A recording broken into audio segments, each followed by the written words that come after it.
Hello, I'm Edward Muzio, CEO of Group Harmonics, and today I'm here to talk about the Hill of Influence model, or as I like to call it, talk up or shut up during your team meetings. Working in team meetings can be tricky. You want everyone there to participate and engage, but you don't want anyone to dominate or overtake the meeting. Now, if you have someone who's talking too much or talking too little, you can tell them to talk up or shut up, but that doesn't usually work. The Hill of Influence model is a tool you can use as a mirror to show people how much they're interacting and allow them to adjust for themselves. Here's how it works. These four circles are like the top view of a hill, a topographical map of a hill that would look like this from the side. The way it works is the higher you are up on the hill, the more influential you are, the more you're talking. So this top point here on the hill we would call dominate. That would be talking too much. Then we have tuned way in, tuned out, tuned way out. The idea is the more tuned in you are, the further up the hill you are. Now here's how it works. At the end of a meeting or a discussion, you give your team members sticky notes, and you have them post themselves according to where they think they are. So maybe Lila says, I was doing all the talking. Maybe Todd was listening. Bill was sort of listening and sort of not. And maybe Maria was really quite distracted. She was tuned way out thinking about other problems she had. You can see right away this is not a very balanced state. What you want to strive for is a more balanced, more equal state that's called an equitable norm state. You want everyone either tuned way in or tuned in. That means either they're talking or they're listening. So it should look more like this. Maybe Maria and Bill are listening. Maybe Lila and Todd are talking, but everyone is somewhat engaged.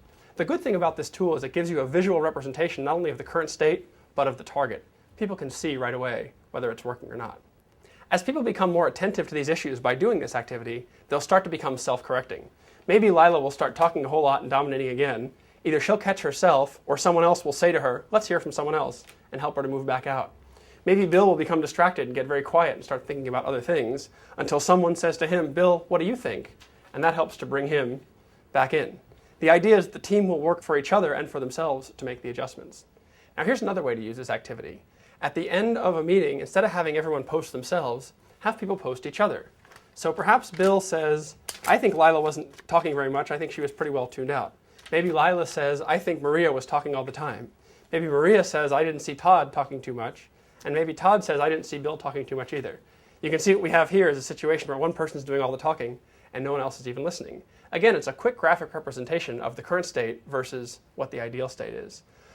What you do if you do it this way, though, is make sure you give the people time to negotiate. Maybe Maria says, I don't think I was talking that much, and Todd agrees, and so we decide to move her out a little bit.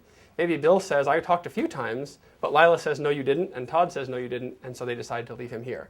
What you're doing is fostering a team dialogue about how engaged everybody is, so that you can help them move back to that optimal state where everyone is either talking or listening. It may not be perfect, but that's the kind of picture you're looking for. Now, if you do this with your team, do it frequently at first. Do it every meeting or two. And then as time goes on, you can be less and less frequent about it because people will get the idea. But you want to always make sure you keep coming back to it. This keeps people thinking about how engaged they are and keeps them focused on self-correcting. It's a little thing you can do in your teams that can have a big impact.